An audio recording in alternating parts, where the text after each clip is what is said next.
આ પરિવારમાં પણ આપણા આ થોડા રેપર જે કહેવાય એમાં આ ચારણી સાહિત્યના સપાખરા ગીતો બધા કહેવાય છે પણ હું તમને કહી જ કહેતો તો પાણી બિન હઈ કો કુદાવે ખરીદે કોણ અને પાણી બિન દમ કેવો દામની ન કામ કી આઠ મહિનાની બીજ વહી જાય અને પાંચમ આવે અને વરસાદ ન થાય આમ તો વરસાદની જરૂર તો જેને ખબર હોય ને તો શાક માર્કેટના ઢોર હોય એને વરસાદારી લેવા દેવો જ ન હોય શાક માર્કેટના જે ઢોર હોય ને એને તો હળેલ બટેટા નાખી દે એટલે બસ એને એ તો જે વગડામાં રહેતા હોય ને એમ માણસમાં અમુક એવું જ હોય કોક માણસ હોય કોક ન હોય હા અમુક નડવા સિવાય કઈ ધંધા જ નથી એવા આપણે જોયા છે આપણે ધ્યાન રાખવું પડે નવરો માણસ હરતો ફરતો બોમ્બ છે ગમે ત્યારે વિસ્ફોટ થાય એના પાસે ન બેવું હા એનું તો બહુ ધ્યાન રાખવું નવરા નખોદ કાઢે એવું આપણે ત્યાં કહેવાય છે પણ આ પાણી બિન દમ કેવો દામની કામ કી ગમે એટલી વીજળી થાય આપણે વિશ્વાસ ન આવે પણ આપણા વડીલો એમ કે ઈશાન ખૂણામાં વીજળી ઝબકે ને એટલે વરસાદ થાય અને મંડે ગાંડો તૂર થઈને વરહમાં કારણ કે એમાં પાણી છે દામની એટલે વીજળી પાણી બીને દમ કેવો દામની ને કામ કી પણ ઈશાન ખૂણામાં હળાવો થાય ને પછી વરસાદ આવે તો ઈ કેવો જે વસ્તુનું વર્ણન કરવું એ તમને આ બહુ લાગે આ આપણા કવિતાની ગીતની મજા હવે તમને આ એમ જ લાગશે કે વરસાદ વરહે છે એનું સપા કરવું છે સાંભળો કેવો વરહે ચડ્યા મસાટી વાદળા કાળા ધોવળા અંબારે શોકે દાસી બોતા રાતી માથે ઉતર્યા દારાર જાતો દિગોરા મોરલા માથે વાહરી મંડાણી જડી હેગ તારા મેઘ રાજા મંડાણનો પાર પ્રકંડેરા મિત્ર વાળા ભડકાળા પાણી વાળા હાથી ઊંધ વાળા કાળા મંડાણે હિલોળતા તો મુકા વાળા ટીકા ગાળા નદી નાળા ફાડીને કાળા માથે ગાળા ગાળા ફેલિયા ગયા વાળા કાહે પાળા સરિતા જોરમાં હાલે પાણી વાળા હળ તારા એક ધારા પાટી ગાને લોઢરા ભૂગવા જાણે કીતડા જકોળા રાજે સાગરા મંડપે હાલ્યા ગાનરા સમાન કોઈ દસી કાળ માંદી મંડાણા ધરાકા સમા અવની હરતી ખાતી ખાતે એક વાર રાક્ષી ખાતરા રંગ લોટા મારવા લાગ્યા લોટા મોટા ખાવા લાગ્યા બધા લારવા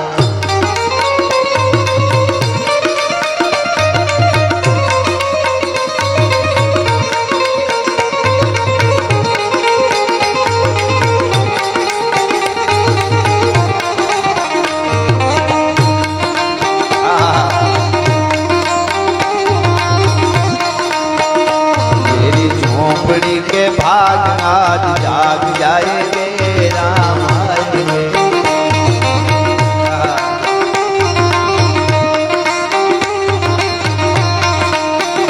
मेरी झोपड़ी के भाग आज जाग जाएंगे राम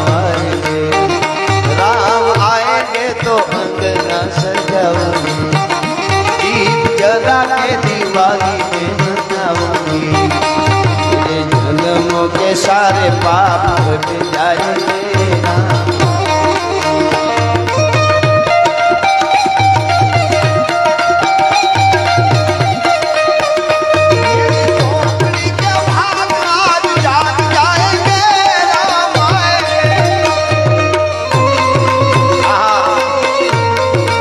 शिव ने याद करी आठ कैसर ने चारनी साहित्य में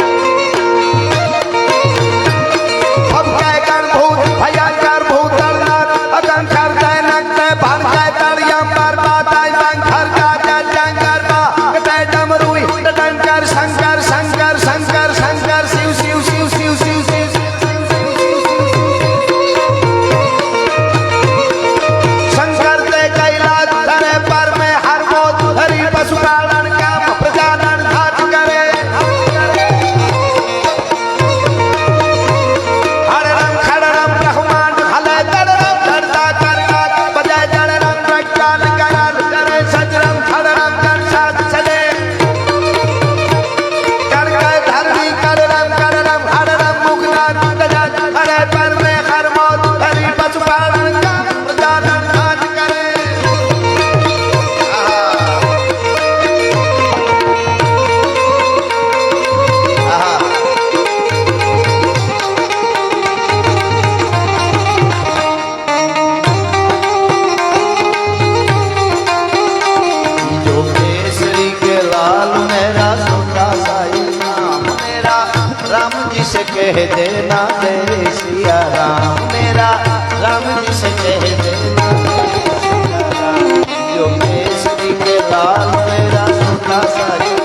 આજે યાદ કર્યા છે એટલે કહું. એક છપાઈ કેવું છે મારે, ચારણી સાહિત્યના વધારે આજે હું એટલે બોલું છું કે આવો સમજદાર વર્ગ હોય. ચારણી સાહિત્યની કેવી તાકાત છે, એક એક શબ્દમાં ઘણા અર્થો થાય. એમાં ચારણી સાહિત્યનો તમને એક દોહો કહું કે મોરાર મમે મ માર મે મરો મરમ મે મેરે રોમે રોમે રાર મેરી રાર મોરાર મે. આ દોહો છે ચારણી સાહિત્યનો. બે જ અક્ષર મ ને ર, આખો દુહો પૂરો. મોરાર મમે મ માર મે મરો મરમ મે મેરે રોમે રોમે રાર મેરી રાર મોરાર મે. ભગવાનને કહે છે કવિ, હે મોરાર મમે મ માર, હે મોરારી ભગવાન મને માર માર. કાં તો કે મેં મરો મરમ મે, હું મરમમાં મરી ગયેલો છું. અને મરમમાં મરી ગયેલા એની જ વાત છે ને. ઓલો નહીં, બે જણાને કઈક સજા કરી જજ સાહેબે, કઈક ગુનેગાર જુદા જુદા ગુનેગાર હશે તો પછી છોડી મૂક્યા. એકને કીધું કે આને તમે એક થોડો ગુનો કર્યો હતો, એ થોડો ગુનો જેને કર્યો હતો એને એમ એટલું જ કીધું જજ સાહેબે, ભાઈ તમે ઉઠીને આવા કરો, હવે આગળ જતા આવું ન કરતા. એને એવું ભાઈ થોડો ગુનો કર્યો હતો ને એને એવું કીધું ભાઈ આને ગધેડે બેહાડી ટકો કરી કરોડ સોંપડી અને આખા ગામમાં ફેરવો, એવું કીધું. અને વધારે ગુનો કર્યો હતો થોડોક, એને કીધું તમે ઉઠીને આવું કરો, આવું ન કરતા. બસ એટલું. પછી કોઈ બે પાંચ જણે જજ સાહેબને કીધું, જજ સાહેબ તમે આ ઓલાનો ગુનો મોટો હતો, એને ખાલી કીધું કે આવું ન કરતા, તમે ઉઠીને આવું કરો. અને ઓલાનો જરાક ગુનો હતો ને એને આમ માથે કરોડ માખીના ગધેડામાં બેહાડવાનું, આવું કેમ હવળું હતું? તો કે એમાં એવું છે કે જેણે વધારે ગુનો કર્યો હતો ને એને મેં એમ કીધું ને કે આવું ન કરાય, જાઓ એ જીવતો નહીં હોય, એ જીવે છે નહીં હવે, કારણ કે એને લાગી આવશે. અને ઓલાને જે થોડાક વાળો જે હતો ને એને તમે જાઓ ગધેડા, તો હાસીને જઈને જોયું ને તો ઘરવાળીને કે હવે 3 ઘુમરા મારી લીધા, એક જ ગલી બાકી, ચા મૂકજે હમણાં આવું છું. એને શું ફેર પડે?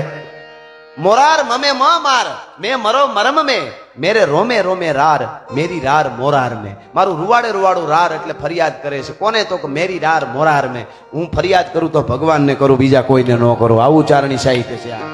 એટલે ચારણી સાહિત્યના અને મરમમાં સમજે એને જ આ બધા વાતો હોય, એના માટે જ કરવાની હોય વાતો. એક કવિરાજ અમારા ઘોડી વેચવા નીકળેલા ગઢવી, અને નક્કી કર્યું કે 1000 રૂપિયા લેવા છે, 1000 રૂપિયા લેવા છે ઘોડીના. એટલે ઘણી સ્ટેટમાં જાય, ક્યાંક 500, ક્યાંક 700, ક્યાંક 500, ક્યાંક 800, ક્યાંક 600, ક્યાંક 800 સુધી. પણ એમાં એક સ્ટેટમાં આવ્યા. આવી રીતે બધા કચેરી ભરાણી બેઠા, ભાવ થયો ને બધું થયું. થતા 500, 700, 800, 900, 950, છેલ્લે હાંજ પડી રહે. કવિરાજે કીધું કે 1000 માં 1 રૂપિયો ઓછો નહીં. રાજાના મંત્રીઓએ કીધું છેલ્લા 999 1000 પૂરા નહીં દે. પછી હાંજ પડી તો રાજાએ કીધું હાલો હવે કવિરાજને ભોજન કરાવો, ઉતારો આપી દો. હવારે વાત, કવિરાજને ભોજન કરીને ઉતારો મળી ગયો, હોઈ ગયા. રાતમાં ઘોડી મરી ગઈ, ઘોડાળમાં બાંધી હતી. હવારમાં કવિરાજ માથે ફાળ્યું અઢીને ધ્રુવકા મૂકીને રોયા. એટલે રાજા પોતે આવ્યા, અરે કવિરાજ 2 ઘોડિયું. કવિ ઉઠીને મારું ધરોહર કહેવાવ તમે તો સાહિત્યકાર, તમે ઉઠીને રોવો એ હાલે. તમારે 1000 લેવાતા ને 1100 આપ્યા, ઘોડી મરી ગઈ. તો હાલો મેં હવે મારી મરી ગઈ ઘોડી, બસ તમારે ઘોડીના 1000 આની 1100 આપી દઉં, બીજી ઘોડી જોતી હોય તો 2 લઈ જાઓ, પણ તમે રો માં કવિરાજ. તઈ કવિએ એટલું કીધું, ઘોડીને નથી રોતો મહારાજ, કે તો કે મેં 1000 રૂપિયા પૂરા કીધા, તમારા મંત્રી તમારા માણસોએ 999 કીધા. તમારી કચેરીમાં 1 રૂપિયાનો ફરક ભાંગે એવો ડાયો માણસ નથી, એના રોવું છું ભલા માણસ, એના આહુડા આવે છે. હા, આ બહુ મોટી વાત છે હો, સમજાય તો. 1 રૂપિયાનો ફેર ભાંગે એવો માણસ તારા રાજમાં નથી ને, એટલે ધ્રુવ કે રોવું છું, બાકી રોવાનું ન હોય. આ ઝીણી ઝીણી વાતોમાં જે સમજણ છે એ આપણું લોક સાહિત્ય છે.